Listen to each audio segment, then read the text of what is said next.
எல்லாரும் எப்படி இருக்கீங்க? நல்லா இருக்கீங்கன்னு நினைக்கிறேன். இன்னைக்கு நம்ம வீடியோவில் என்ன பார்க்க போகிறோம் அப்படின்னா, ஒரு சேனல் வந்து புதுசாக ஆரம்பிக்கிறீங்க அப்படின்னா, அதை எப்படி நம்ம வந்து ஆரம்பிக்கணும், அதுக்கு எந்தெந்த மிஸ்டேக்ஸ் நம்ம பண்ணக்கூடாது அப்படிங்கிறது தான் இந்த வீடியோவில் நம்ம பார்க்க போகிறோம். அதுக்கு முன்னாடி என் வீடியோ ஃபர்ஸ்ட் டைம் பார்க்குறீங்கன்னா மறக்காமல் சப்ஸ்கிரைப் பண்ணிக்கோங்க. அண்ட் அதே சமயத்தில் என்ன டிப்ஸ் இருக்குது அண்ட் அதை எப்படி ஹேண்டில் பண்ணுங்கிற டெக்னிக்ஸ் எல்லாத்தையுமே தெரிஞ்சுக்கணுன்னா இந்த வீடியோவை ஸ்கிப் பண்ணாமல் பாருங்கள். வாங்க வீடியோக்குள்ளே போகலாம்.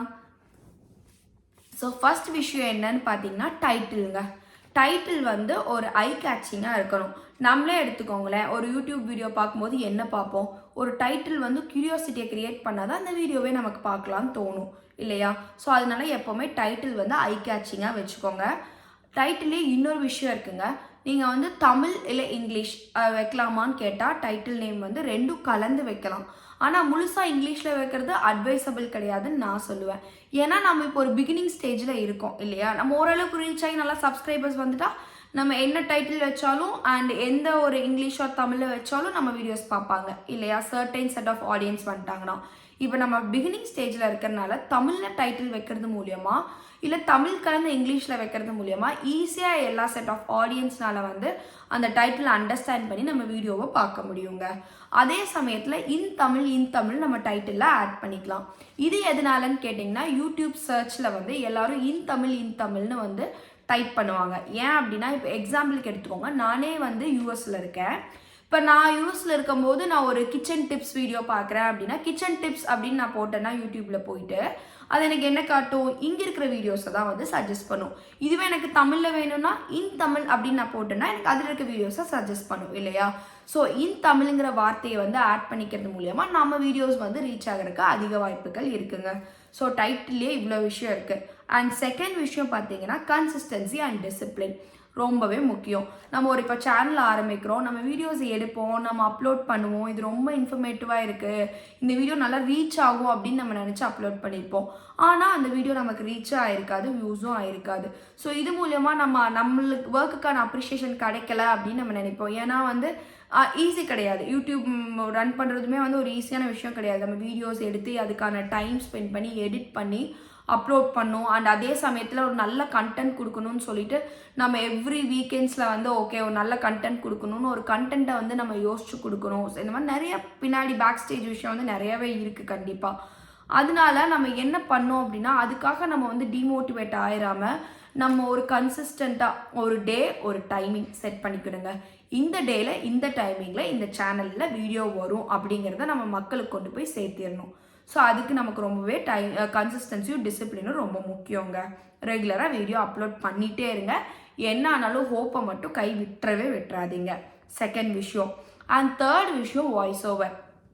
இப்போ நம்ம நிறைய வீடியோவில் என்ன பண்ணுவோம் அப்படின்னா, நம்ம வீடியோஸ் மட்டும் எடுத்துகிட்டு வந்துட்டு வீட்டில் உட்காந்து நம்ம வாய்ஸ் ஓவர் கொடுப்போம். அண்ட் சில சமயத்தில் நம்ம அங்கேயே இருந்து பேசுவோம். இது ரெண்டில் எது பெஸ்ட்டு அப்படின்னு பார்த்தீங்கன்னா, நம்ம அங்கேயே இருந்து பேசுகிறது தாங்க நல்லதுன்னு நான் சொல்லுவேன். ஏன்னா நமக்கு அப்போ ஒரு ஃப்ளோ கிடைக்கும். அந்த டாப்பிக்கை பற்றி அந்த பிளேஸ்லேருந்து நம்ம பேசும்போது வந்து நமக்கான ஒரு ஸ்பீக்கிங்கில் வந்து ஒரு ஃப்ளோ கிடைக்கும். அதை நான் நோட்டீஸ் பண்ணியிருக்கேன் அந்த டிஃப்ரென்ஸை. இதுவே நம்ம வாய்ஸ் ஓவர் கொடுத்தோம் அப்படின்னா அது ஆர்டிஃபிஷியலாக அதில் கொண்டு போய் இன்சர்ட் பண்ண மாதிரி எனக்கு ஒரு ஃபீல் இருக்குது. இது நான் ஃபீல் பண்ணியிருக்கேன், அதனால் உங்ககிட்ட நான் சொல்கிறேன். ஸோ அதுக்கு நான் வாய்ஸ் ஓவரே கொடுக்கக்கூடாதா அப்படின்னு கேட்டால் அப்படி கிடையாதுங்க. வாய்ஸ் ஓவர் கொடுக்கலாம். இன்கேஸ் நமக்கு ரொம்ப பேக்ரவுண்டில் நாய்ஸ் இருக்கும் நம்ம இருக்கிற இடத்துல, ஸோ நம்ம பேசுகிறது வந்து ஆடிபிளாக இருக்காது. அண்ட் சில சமயத்தில் சில பேர்த்துக்கு ரொம்ப ஒரு ஷையாக ஃபீல் ஆகும். நம்ம இப்போ ஒரு இடத்துல போய் மைக் பிடிச்சிருந்து பேசிகிட்டு இருக்கும்போது வந்து சரௌண்டிங்கில் எல்லோரும் நம்மளை நோட்டீஸ் பண்ணுவாங்க. ஸோ அந்த மாதிரி சமயத்தில் அப்படிலாம் உங்களுக்கு பேசுகிற கஷ்டமாக இருக்குது அப்படின்னா அந்த டைமில் நீங்கள் சில இடத்துல அங்கேருந்து பேசலாம், சில இடத்துல வீட்டுக்கு வந்து வாய்ஸ் ஓவரும் கொடுத்து வீடியோவை அப்லோட் பண்ணலாங்க. ஸோ இதுவும் ஒரு முக்கியமான விஷயம். ஃபோர்த் முக்கியமான விஷயம் என்னென்னு பார்த்தீங்கன்னா சப்டைட்டிலுங்க. சப்டைட்டில்ஸ் கொடுக்கறது மூலயமா எல்லா லாங்குவேஜ் ஆஃப் ஆடியன்ஸும் வந்து இதில் வந்து பார்த்துக்க முடியும். ஏன்னா இப்போ எக்ஸாம்பிள் யூஎஸ்லேருந்து நான் அப்லோட் பண்ணுறேன்னா என் வீடியோவை இந்தியாவிலேருந்து பார்த்தா தான் எனக்கு வந்து பெனிஃபிட்டு. யூஎஸ்லேருந்து பார்க்குறத விட இந்தியாவிலேருந்து வியூ பண்ணுறவங்க மூலியமாக எனக்கு பெனிஃபிட் இருக்கும். ஸோ அதனால தான் நான் என்ன சொல்கிறேன் அப்படின்னா, சப்டைட்டில் இருந்துச்சு அப்படின்னா எந்த கண்ட்ரியாக இருந்தாலும் இப்போ ஏன்னா தமிழ் எப்படி காமன் லாங்குவேஜ் மாதிரி இங்கிலீஷும் இப்போ காமன் ஆகிட்டு வருதுங்க. ஸோ அதனால் இங்கிலீஷ் சப்டைட்டில் கொடுக்கறது மூலயமா எல்லாத்தினாலையும் நம்ம வீடியோவை வந்து பார்க்க முடியும், நம்மளால் ரீச் ஆக முடியும் எல்லா செட் ஆஃப் ஆடியன்ஸ்க்கும். ஸோ அது ஒன்று இருக்குது.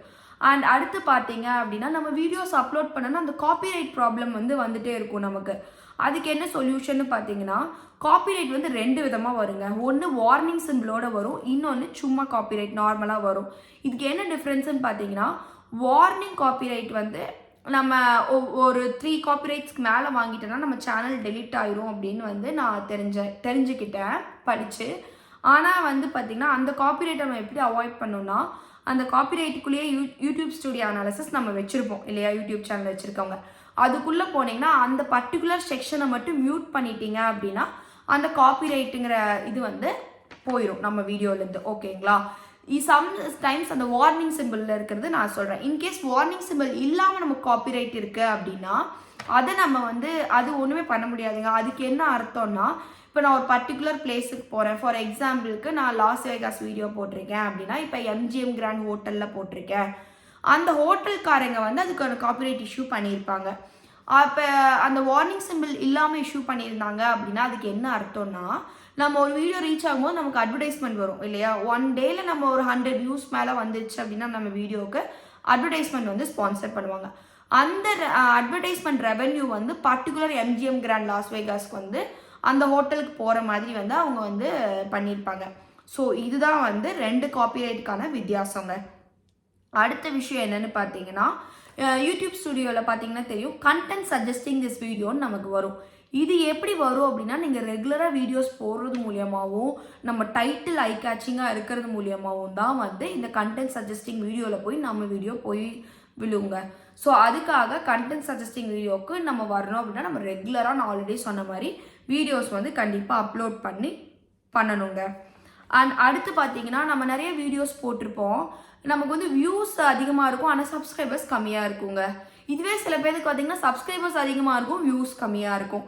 இது எதனால அப்படின்னு கேட்டிங்கன்னா, நம்மளோட கண்டென்ட் சஜஸ்டிங் வீடியோவில் போய் நம்ம வீடியோ போகும்போது நமக்கு என்ன ஆகும் அப்படின்னா வியூஸ் வந்து அதிகமாயிட்டே இருக்கும். ஆனால் அந்த பார்க்குற ஆடியன்ஸ்க்கு வந்து நம்மளோட கண்டென்ட் வந்து அவ்வளோ இம்ப்ரெசிவாகவோ இல்லை அவங்களுக்கு தேவைப்பட்ட கண்டென்ட்டாவோ இருக்காது. அதனால அவங்க சப்ஸ்கிரைப் பண்ணியிருக்க மாட்டாங்க.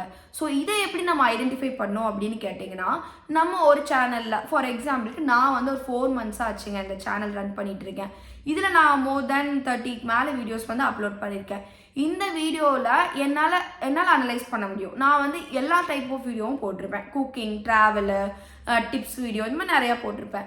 ஸோ இதுலேருந்து என்னால் தெரிஞ்சுக்க முடியும் எதில் வந்து வியூஸ் அதிகமாக இருக்குது, எதில் சப்ஸ்கிரைபர்ஸ் அதிகமாக இருக்காங்க, கமெண்ட்ஸ் எதில் மென்ஷன் பண்ணியிருக்காங்க, இப்படி எல்லா அனாலிசிஸும் வச்சு அந்த வீடியோ தான் அவங்களுக்கு வந்து ரொம்ப பிடிச்சிருக்குன்னு அர்த்தம். ஸோ அதுக்கான கண்டென்ட்டை இப்போ ஃபார் எக்ஸாம்பிளுக்கு என்னோட ட்ராவல் வீடியோ நிறைய பேர் பார்க்குறாங்க அப்படின்னா, ஸோ ட்ராவல் வீடியோ தான் எனக்கான ஆப்டான ஒன்று என் சேனலுக்கு அப்படிங்கிறத நான் அனலைஸ் பண்ணிக்கணும். அதுக்கேற்ற மாதிரி வீடியோஸை நான் வந்து அப்லோட் பண்ணுங்க. சரியா? ஸோ இதுதான் வந்து இது மூலயமா தான் வந்து நம்ம வந்து இதில் வியூஸோ சப்ஸ்கிரைபர்ஸோ வந்து அதிகம் பண்ண முடியும். ஃபார் எக்ஸாம்பிளுக்கு இப்போ பார்த்தீங்க அப்படின்னா, இப்போ நான் ஒரு வீடியோ போடுறேன் அப்படின்னா அந்த வீடியோவுக்கு ஒவ்வொரு வீடியோக்கும் வந்து ஒவ்வொரு சப்ஸ்கிரைபர்ஸ் அதிகமாவாங்க. இப்போ ஃபார் எக்ஸாம்பிள் நான் ட்ராவல் வீடியோஸ் போட்டேன். லாஸ்ட் டைம் ஒரு பேப்ஸ் வீடியோன்னு ஒரு போட்டேங்க, நியூ ஜெர்சி டெம்பிள் வீடியோ. அதுக்கு பார்த்தீங்கன்னா எனக்கு மோர் தென் 12 சப்ஸ்கிரைபர்ஸ் வந்திருக்காங்க. இதுவே ஆமிஷ் வில்லேஜ்னு ஒரு வீடியோ போட்டேன். அதுக்கு பார்த்தீங்கன்னா எனக்கு ஒரு 6 சப்ஸ்கிரைபர்ஸ் 7 சப்ஸ்கிரைபர்ஸ் வந்திருக்காங்க. பட் எனிவே நான் ஒரு வீடியோ போடுறது மூலயமா எண்ட் ஆஃப் த டே என்னன்னா அது சில பேருக்கு பிடிக்குது, அது மூலயமா சப்ஸ்கிரைப் பண்ணுறாங்க. இது எதனால வரும்? நம்ம வீடியோவை கன்சிஸ்டன்ஸாக அப்லோட் பண்ணுறது மூலியமாக தான் நமக்கு வந்து சப்ஸ்கிரைபர்ஸும் வியூஸும் அதிகமாகும். ஸோ இதை ஒன்று மைண்டில் வச்சுக்கோங்க. அடுத்து நமக்கு வந்து யூடியூப் ஸ்டுடியோவில் இருக்கும் இவ்வளோ ஃபார் எக்ஸாம்பிளுக்கு 500 சப்ஸ்கிரைபர்ஸ் 1000 ஹார்ஸ் அந்த மாதிரி ஏதோ கவர் பண்ணால் நமக்கு வந்து மானிட்டைஸ் ஆகும் நம்ம சேனல் அப்படிங்கிறத வந்து நமக்கு காட்டுவாங்க. ஸோ அதுக்கு நம்ம என்ன பண்ணணும்னா, நம்ம வீடியோஸை வந்து நம்ம என்ன பண்ணுவோம், ஸ்டார்டிங்கில் இருக்கிறனால ஒரு 5 minutes வீடியோ அந்த மாதிரி தான் நம்ம அப்லோட் பண்ணுவோம். ஏன்னா ரொம்ப நேரம் பார்க்குறவங்களுக்கு போர் அடிக்கும் அப்படின்னு. ஸோ அந்த மாதிரியும் பண்ணலாம். அதே சமயத்தில் நீங்கள் வந்து லைவ் போகலாம். நமக்கு வந்து அப்லோட் பண்ணுற இடத்துலேயே வந்து லைவ்னு ஒரு ஆப்ஷன் இருக்கும், ஷார்ட்ஸ் வீடியோ லைவ்னு ஒரு ஆப்ஷன் இருக்கும். ஸோ தட் லைவ் போகிறது மூலயமா நமக்கு வந்து வாட்ச் ஹவர்ஸ் வந்து அதிகமாகிறதுக்கு வாய்ப்பு இருக்குங்க. இது ஒரு சின்ன டிப்பு.